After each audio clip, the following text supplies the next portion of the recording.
MA previous राजनीति विज्ञान चतुर्थ प्रश्न पत्र फोर्थ पेपर पब्लिक एडमिनिस्ट्रेशन लोक प्रशासन। मित्रों, आज का हमारा लोक प्रशासन का जो पेपर है उसमें हम टॉपिक ले रहे हैं उत्तरदायित्व, रिस्पॉन्सिबिलिटी। मित्रों, हमने इससे पहले सत्ता के बारे में पढ़ा था और आज हम उत्तरदायित्व को पढ़ रहे हैं, क्योंकि सत्ता और उत्तरदायित्व जो है परस्पर जुड़ी हुई अवधारणाएं हैं। तो सत्ता के बिना यदि हम कहें तो उत्तरदायित्व निभाए नहीं जा सकते, और दूसरी ओर बिना उत्तरदायित्व के किसी को सत्ता सौंपना भी खतरनाक होता है। यानी बिना सत्ता के आप उत्तरदायित्व नहीं निभा सकते, और यदि बिना उत्तरदायित्व के आपको सत्ता मिल जाती है तो ये भी खतरनाक होता है। साइमन ने कहा है, सत्ता की व्यवस्था की यह एक महत्वपूर्ण विशेषता है कि इसमें सदैव उत्तरदायित्व निर्धारित किए जाते हैं। मित्रों, सत्ता जैसे कि अथॉरिटी जो है वो एक महत्वपूर्ण, उसकी विशेषता क्या है कि इसमें हमेशा रिस्पॉन्सिबिलिटी तय की जाती है कि आपको अथॉरिटी दी जाती है ये रिस्पॉन्सिबिलिटी पूरी करने के लिए। हम थियो हेमेन के शब्दों में कह सकते हैं कि उत्तरदायित्व जो है, रिस्पॉन्सिबिलिटी जो है, एक अधीनस्थ पर अपनी सत्ता के, अथॉरिटी के प्रयोग पर एक बंधन है। हम ये भी कह सकते हैं कि सत्ता जो है, अथॉरिटी जहाँ आदेश देने की शक्ति है, वहीं रिस्पॉन्सिबिलिटी यानी उत्तरदायित्व जो है आदेश पालन का कर्तव्य है। तो इस प्रकार से उत्तरदायित्व जो है वो दो प्रकार का होता है। पहला है क्रियात्मक उत्तरदायित्व और दूसरा है संपूर्ण उत्तरदायित्व। क्रियात्मक उत्तरदायित्व का अर्थ है कि सत्ता के साथ यह उत्तरदायित्व उच्चाधिकारी अपने अधीनस्थों को सौंप सकता है।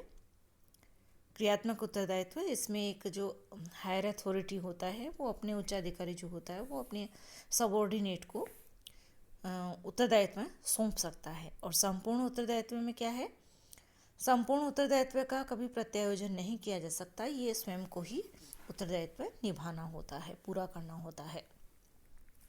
यदि हम उत्तरदायित्व की विशेषताओं की बात करें तो पहली विशेषता आती है, उत्तरदायित्व एक व्यक्तिगत, आत्मिक तथा नैतिक गुण है जो सामान्यतः किसी कार्य को करने के लिए मिले अधिकार के साथ जुड़ जाता है। तो इस तरह से उत्तरदायित्व एक व्यक्तिगत, आत्मिक तथा नैतिक गुण है। इसी प्रकार से उत्तरदायित्व की भावना एक दबाव का कार्य करती है कि आपको ये काम करना है, ये प्रेशर रहता है। और उत्तरदायित्व स्वनियंत्रण तथा सत्ता संतुलन का कार्य भी करता है, यानी ये सेल्फ कंट्रोल का काम करता है। यदि हमें रिस्पॉन्सिबिलिटी के साथ अथॉरिटी मिलती है तो हम कंट्रोल्ड रहते हैं कि हमारी ये रिस्पॉन्सिबिलिटी है। चौथी विशेषता है, उत्तरदायित्व कर्तव्यों से जुड़ा वह साधन है जिसके आधार पर किसी को किसी कार्य को न करने पर दोषी ठहराया जा सकता है।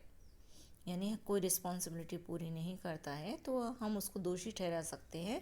तो ये चार इसकी विशेषताएं मानी जाती है। अब हम देखते हैं प्रकार। रिस्पॉन्सिबिलिटी के प्रकार, टाइप्स ऑफ रिस्पॉन्सिबिलिटी। पहला प्रकार आता है, तीन प्रकार बताए गए हैं। पहला प्रकार आता है राजनीतिक उत्तरदायित्व। लोक प्रशासन राजनीतिक कार्यपालिका के नेतृत्व में कार्य करने वाली व्यवस्था है, यानी लीडरशिप पॉलिटिकल होती है और लोक प्रशासन उसकी व्यवस्था काम करती है। संसदीय लोकतंत्र में विभागीय नियंत्रण मंत्री के द्वारा किया जाता है, और प्रत्येक मंत्री जो है वो विधायिका में, व्यवस्थापिका में अपने विभाग के कार्यों और कार्यकलापों के लिए उत्तरदायी होता है। क्योंकि नीति, कानून तथा कार्यक्रमों का निर्माण और निर्देशन मुख्यतः मंत्री द्वारा किया जाता है, इसलिए समस्त प्रशासनिक अभिकरण अपने अपने विभाग के मंत्री के प्रति उत्तरदायी होते हैं। और सभी मंत्रियों को क्या है, मुख्य कार्यपालिका के साथ मिलकर अपने दायित्वों का निर्वहन करना होता है। तो इसी तरह से हम कह सकते हैं कि ये प्रशासनिक तंत्र राजनीतिक कार्यपालिका के प्रति तथा राजनीतिक कार्यपालिका विधायिका तथा जनता के प्रति उत्तरदायी रहती है। यानी प्रशासनिक तंत्र जो है अधिकारी और कर्मचारी मंत्रियों के प्रति, यानी उनके विभाग के मंत्री के प्रति, और जो मंत्री हैं वो विधायिका के प्रति, और इस तरह से कहें तो जनता के प्रति उत्तरदायी रहते हैं। दूसरा प्रकार है संस्थागत उत्तरदायित्व। लोक प्रशासन में प्रत्येक संस्था जनहितार्थ कार्य करती है, जनता के हित के लिए कार्य करती है, इसलिए संस्था अपने कार्यों के लिए जनता के प्रति उत्तरदायी होती है। यदि संस्था अपने सार्वजनिक दायित्वों को भलीभांति नहीं निभा पाती है और जनता के प्रति अपने उत्तरदायित्वों को भी नहीं समझती है, तो संस्था का अस्तित्व भी खतरे में पड़ जाता है। इसलिए जनता के प्रति संस्थागत उत्तरदायित्व बना रहता है। तीसरा है पेशेवर उत्तरदायित्व। आधुनिक समय में प्रशासन, समाज और संगठन जो है, सभी क्षेत्र क्या है, विशेषज्ञता से युक्त हो गए हैं। चिकित्सा, नर्सिंग, विधि, अभियांत्रिकी यानी इंजीनियरिंग, लेखा यानी अकाउंट्स, अर्थतंत्र और वाणिज्य, ये जो सभी है, इनसे संबद्ध हजारों प्रोफेशनल्स जो एसोसिएशंस हैं, संघ है, वो निर्मित हो चुके हैं। तो विशेषज्ञ सेवाओं से संबद्ध कार्मिक अपने क्षेत्र के पेशेवर संघों के सदस्य होते हैं। यानी एक डॉक्टर यूनियन का, एक टीचर की यूनियन का, एक इंजीनियर्स की यूनियन का मेंबर होता है। और चूंकि संघ द्वारा निर्मित आचार संहिता का पालन इनको करना होता है, तो प्रत्येक प्रोफेशन के अपने कुछ मूल्य, मानदंड और लक्ष्य या नियम निर्धारित हो चुके हैं। इन व्यावसायिक या पेशेवर प्रतिमानों का पालन करके सदस्यगण अपना उत्तरदायित्व निर्वाहित करते हैं, और यदि ऐसा ये नहीं करे तो इनकी सदस्यता भी समाप्त हो सकती है। तो इस प्रकार से उत्तरदायित्व के 3 प्रकार है: राजनीतिक उत्तरदायित्व, संस्थागत उत्तरदायित्व और पेशेवर उत्तरदायित्व। इस प्रकार हम कह सकते हैं कि संगठनात्मक सत्ता को कार्य में लेते हुए व्यक्ति कई प्रकार के उत्तरदायित्वों को निर्वाहित करता है। जैसा कि एल उर्विक कहते हैं, किसी समूह है या व्यक्ति को उत्तरदायित्व के निर्वहन हेतु आवश्यक सत्ता दिए बिना उन्हें या उसे किसी गतिविधि के लिए उत्तरदायी ठहराना स्पष्ट रूप से अनुचित एवं असंतोषजनक है। यानी जब तक हम उसे सत्ता नहीं देंगे तब तक वो उत्तरदायित्व को कैसे पूरा करेगा, और यदि वो नहीं करता है तो इसके लिए उसे जिम्मेदार नहीं ठहरा सकते कि उसने ये काम नहीं किया। इसी प्रकार संगठन के सुचारू संचालन के लिए भी आवश्यक है कि सभी स्तरों पर सत्ता तथा उत्तरदायित्व एक साथ एक समान हो।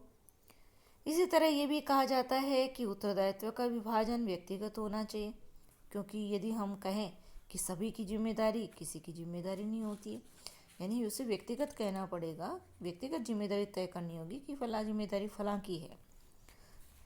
इस तरह से यदि हम रिस्पॉन्सिबिलिटी और अकाउंटेबिलिटी को देखें, अकाउंटेबिलिटी का अर्थ होता है जवाबदेता और रिस्पॉन्सिबिलिटी यानी उत्तरदायित्व। तो सामान्यतः उत्तरदायित्व रिस्पॉन्सिबिलिटी जो है वो जवाबदेता यानी अकाउंटेबिलिटी को भी किंचित समानार्थी माना जाता है, लेकिन इन दोनों में भी भेद है। कैसे? उत्तरदायित्व को मुख्यतः व्यक्तिगत, नैतिक तथा कर्तव्य बोध से युक्त विचार माना जाता है, जबकि जवाबदेता में औपचारिक स्थिति तथा कानूनी बाध्यता को समाहित किया जाता है।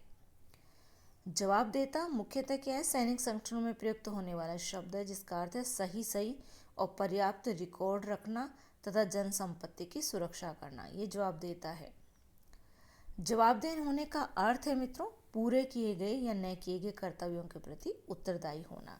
ये जवाबदेता है। कोई व्यक्ति काम करता है या नहीं करता है तो उस कार्य और कर्तव्य के लिए उसका उत्तरदायी होना। शब्दकोशीय दृष्टि से यदि देखें तो ऐसा जिम्मेदार जिसे किसी मुद्दे पर किसी भी बात के प्रति जवाब या हिसाब किताब मांगा जा सके, वह जवाबदेह कहलाता है तथा यह स्थिति जवाबदेता है। यदि हम और भी विस्तार से इसके अर्थ को देखें, भेद को देखें, तो उत्तरदायित्व एक नैतिक गुण है जिसमें औपचारिक स्थिति तथा औपचारिक शक्ति का संबंध होना आवश्यक नहीं है, जबकि जवाबदेता का संबंध संगठन में अनौपचारिक स्थिति से है। उत्तरदायित्व का संबंध लोक सेवकों की जनता की आकांक्षाओं के प्रति कर्तव्य बोध से है, जबकि जवाबदेता लोक सेवकों के उत्तरदायित्व को लागू करने की विशिष्ट विधि को बताती है। तो इस तरह से आज हमने जो पढ़ा है उत्तरदायित्व, ये सत्ता के साथ जुड़ा हुआ है। सत्ता और उत्तरदायित्व परस्पर जुड़ी हुई अवधारणाएं हैं। जैसे कि उत्तरदायित्व मैंने आपको बताया कि उत्तरदायित्व एक अधीनस्थ पर अपनी सत्ता के प्रयोग पर एक बंधन है, और सत्ता जहां आदेश देने की शक्ति है, वहीं उत्तरदायित्व आदेश पालन का कर्तव्य है। तो आज के लिए इतना ही। धन्यवाद।